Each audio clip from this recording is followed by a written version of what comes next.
Salut à tous, bienvenue dans ce troisième tutoriel où nous allons voir comment au travers d'un petit programme C++ nous pouvons ouvrir en fait un logiciel qui est au sein de notre ordinateur. Alors je vous rappelle que moi je suis sous Linux, donc je vais utiliser des chemins absolus et des exécutables sous Linux.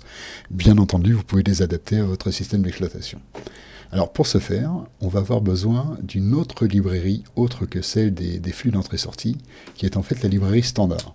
Donc la librairie standard en C++, elle s'appelle par stdlib.h, h signifiant en-tête, le header en anglais. Cette librairie contient en fait une commande qui s'appelle system, qui va nous permettre d'ouvrir des fichiers. Alors pour ce faire, on va déclarer par exemple une constante entière x, et on va dire que x c'est égal à la fameuse commande donc system, ouvrez les parenthèses, ouvrez les doubles côtes, les crochets, et là il va falloir rentrer directement le chemin absolu de l'exécutable. Donc sous Linux, c'est userbin, et le nom de l'exécutable, par exemple, ce sera gedit, qui est en fait un éditeur de texte sous Linux. Donc là, j'enregistre, je compile, et j'exécute. Voilà. Bon, là, il n'y a pas de secret, il n'y a pas de problème non plus, c'est relativement simple. Maintenant, ce que j'ai dit sur gedit, je peux le faire sur autre chose, par exemple, Firefox. Ça, ce serait sympa aussi. Donc, on enregistre, on compile, on exécute, et voilà Firefox qui s'ouvre. Bon, pas de problème non plus. Maintenant, on pourrait le faire d'une autre façon. Alors, il en existe plusieurs.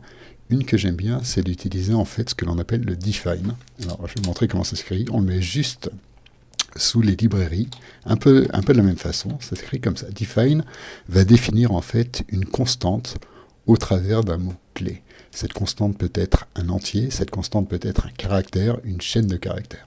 Donc moi je vais l'appeler par exemple pass, mais vous pouvez mettre ce que vous voulez, pass signifie en anglais chemin, et je vais rajouter ici simplement le chemin absolu de tous mes exécutables sous Linux, c'est-à-dire userbin. Voilà. Ça veut dire quoi? Ça veut dire qu'au niveau du système, après les parenthèses, juste après les parenthèses, je vais mettre donc ma constante pass, qui va être traduite par userbin.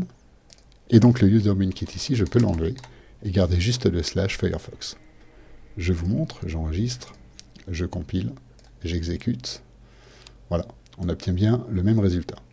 L'avantage d'utiliser define, c'est que l'on peut en mettre plusieurs avec des chemins d'accès différents, bien entendu. Ce qui serait sympa, par exemple, sous Firefox, ce serait non seulement de l'ouvrir, mais également de lui donner, par exemple, une page. Donc on fait un espace, et là on rentre simplement... c'est HTTP, par exemple, j'en sais rien, debian.org, parce qu'après tout, on est sous Linux. Donc on enregistre, on compile, et on exécute. Et voilà, vous voyez? Donc c'est quand même quelque chose de très sympathique.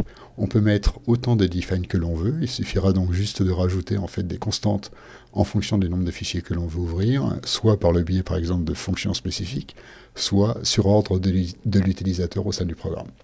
Voilà, en espérant que ça vous ait plu. Salut!